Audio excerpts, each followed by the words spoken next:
What if I told you I left Europe, moved to Ethiopia, and every single worst case scenario that I feared actually came true? I got seriously ill, experienced the broken healthcare system, a deadly war broke out, I lost my business, lost all my money, and returned to Germany broke, and still I left Europe again and chose Africa again. Now you're probably wondering why. Why would anyone go through all that and still choose Africa? I will tell you why. It's because I realized that the real danger wasn't in moving to Africa.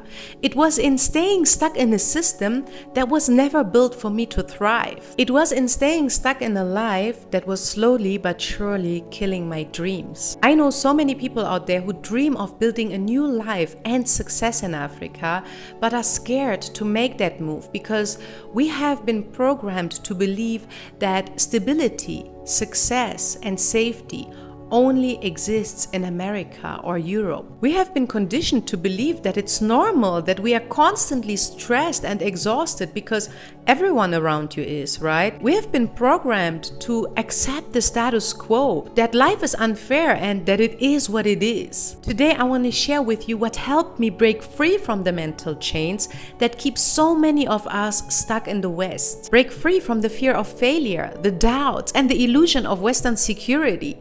But let me be honest with you, this path isn't easy. It takes resilience, it takes courage, and it demands taking action from your side. So no, this video is not for everyone. It's for the ones out there who know deep down that this kind of life that you are living right now is not normal, that you were never meant to just survive but thrive, that the system is broken and the comfort that you're enjoying in the West is fake because it comes at the cost of your own purpose and your mental health. Western media has always portrayed the African continent as a place that is stuck in the past, that is dangerous, poor, and corrupt. I'm not here to romanticize Africa, but I'm here to tell you the truth. Africa may not be perfect, but it's ours. And living in Ethiopia for 2 years has taught me a very important lesson, that no amount of Western comfort can compare to the power of living in alignment with who you really are, the power of living in an environment where you are truly seen, valued, and loved. I receive a lot of messages from people across the world asking me, Wayne, how did you manage to take the leap? And what I will tell you next is not what you expect, because unfortunately, too many people believe that you need a lot of money to start a new life in Africa or a groundbreaking business idea. And trust me when I say this couldn't be further from the truth. I know people who dream of starting a new life in Africa, who have a decent amount of savings and have thousands of good business ideas, but they still don't have the guts to take the leap. I didn't have these resources, but instead I had something even more powerful. I had the certainty that I have nothing to lose. I had no stable job, I had no money, I had no resources. All I had was my Amazon business, and even that was barely making a profit. And I had a few workshops in Germany, maybe once a month. I was living at the Netherlands at that time, pretty much in isolation because I had no friends there, no relatives, no network. I was stuck in a toxic relationship that affected my mental health, that had a negative effect on my self-worth, on my self-confidence. And I was suffering from a severe skin disease called psoriasis. It's a chronic autoimmune condition where the immune system mistakenly attacks healthy skin cells. And my doctor told me that there is no cure for my skin disease, that it's most probably a result of my mental health issues and me constantly being stressed and exhausted. So the only advice I got was, don't stress yourself so much, which was easier said than done, right? So I was basically on my knees. I was at my lowest. I had nothing to lose. And I think people seriously underestimate how dangerous and how powerful you become when you've got nothing to lose, when you are already at your baseline, tired, unfulfilled, sick, stuck in a system that's draining you. What exactly are you protecting? That cold apartment you can barely afford? That 9 to 5 you hate but keep showing up to? Like, even when I had a stable job, I felt like I had nothing to lose. And what's absolutely wild to me is how society is built to make you believe that you are doing something meaningful, like you are part of something bigger. In my stable job, I work with refugees, and the organization I used to work for made it sound like we were saving the world, like this was noble humanitarian work. But deep down, I knew I was just another tool in Germany's racist migration system. Most people are trapped in jobs that aren't even theirs. It's someone else's dream and mission, someone else's business, someone else's wealth. And in return, you give away 9 to 12 hours of your life every day, time you will never get back.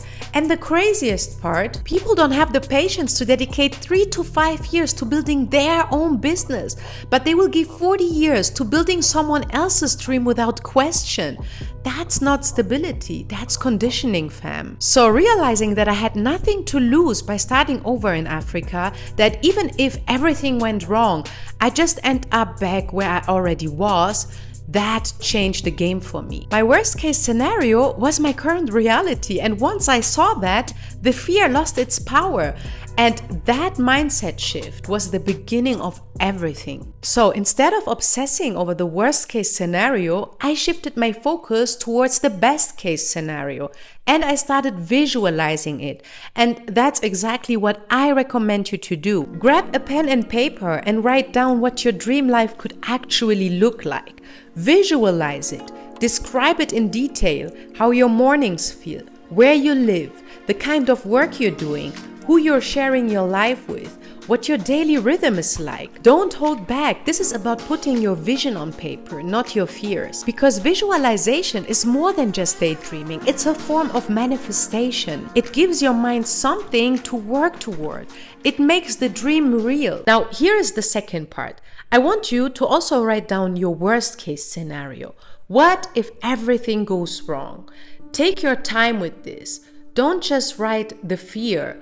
Write out how you would respond to it. That's what I did. I asked myself, if I had to return to Germany, what would that look like? Where would I live? How would I get back on my feet? And what I realized was, it's actually not that bad. As a German citizen, I could apply for welfare. I would get financial support to furnish my new apartment. I could apply for a job right away. Even if I had to work in a cafe, I would still survive. I could restart my workshops on anti-racism and intercultural competence. I would enroll my kids in school. Life would go on. And that's when it hit me. My worst case scenario is someone else's best case scenario. Just think about the people who arrive in Europe or America with nothing, no language skills, no support system, no legal status, and still they build something. So what exactly am I so afraid of? Once I wrote down not just the fears, but the solutions to every fear, I gained so much clarity. I saw I had a safety net and I had much more to win than to lose. And that's when I knew this is the journey I have to take. 6 months later, I was sitting on a plane to Ethiopia, ready to start a new life. And what happened next was nothing short of incredible. I felt happy, like truly happy. I felt fulfilled. I felt like I was finally living in my purpose. And the most unexpected thing happened. My psoriasis, the skin disease I was struggling with for 2 years, disappeared overnight. Fam, you can't make this up. That was my sign, my proof that I was finally in an environment where I wasn't just surviving, I was thriving. I built a business, I started making money, and I was living the life I used to only dream about. But 2 years later, everything changed. A devastating war broke out. 1 month after the war began, I had no choice but to leave. I had to return to Germany. And just like that, my worst case scenario became my reality. I lost my business. I lost a lot of money. I had to leave my loved ones behind. I felt hopeless. I felt depressed. And I felt like a failure. While I was back in Germany, I had 2 choices. I could have sat in my pain, blamed the politicians in Ethiopia, blamed the war, complained about how unfair life is, and told myself it's not my fault. But here is the truth, fam. Nobody cares, really no one. And no one is coming to save you. That's when it hit me. I could either fall into victimhood like so many people around me, people in my own circle and even in my own family who spend their whole lives blaming others and crying about how hard life is, but never actually doing anything to change it. Or I could take full responsibility and start again. I chose the second path because I don't want to be that person who looks for excuses. I don't want to be someone who gives away their power. And most importantly, I realized I am the only one who can turn the story around, no one else. Plus, I wasn't starting from scratch. I was starting from experience. And even then, things actually didn't turn out as badly as I imagined. I had support from my family, from my friends, and I slowly started rebuilding my life, even without depending on the social welfare system. I immediately started working and giving workshops again, and then 5 months later, life surprised me. I got an offer for a paid PhD position at my former university, but it came with conditions. I would have to move to the Middle East and I would have to stay in Germany for maybe another 5 years. So at that point, while I was so excited, I felt like the universe is testing me. And deep down, I knew that wasn't my path. That wasn't my future. Because even with all the uncertainty, I knew that I and my children belong to the African continent. However, that moment taught me something big. This wasn't failure, it was a setback. And in that setback, I gained everything. Resilience, wisdom, strength, and the most important thing, the proof that I could do it again. It didn't have to be in Ethiopia though. Africa is a continent, not a country. There are so many opportunities. So I took the setback as a chance to reflect, to re-strategize, to come back smarter. I started a new business. I began visiting different African countries, and with the help of Airbnb, I built myself multiple home bases on the continent while still living in Germany. So basically, I was traveling back and forth until I was financially stable enough to try again. And while I was back in Germany, I realized something huge. I didn't lose anything. In fact, I gained everything because my so-called worst-case scenario, that life I feared so much, was the actual reality for most people in my circle. People who told me I was crazy for leaving Germany. People who said I would lose it all. And yet, they are still stuck. Stuck in jobs they hate, stuck in toxic relationships, stuck in the same place emotionally, financially, spiritually. The only difference, at least I tried. And that gave me something they didn't have. Experience, wisdom, perspective, and a second chance. So in January 2024, I did it again. I packed my bags, took my children, and we set off to travel the African continent full time. Eventually, after traveling the African continent for almost a year, we found our new home here in Kenya, Nairobi. And today, I can say this with a full heart. I am living my best life. I am building a thriving business. I'm helping others in the diaspora to take the leap. I'm sharing my journey on Instagram, on YouTube. And that has become a new source of income that's given me a lifestyle I could only dream of a few years ago. So if you're scared of starting a new life on the African continent, if you're imagining everything that could go wrong, let me ask you this. What if it goes right? What if you win?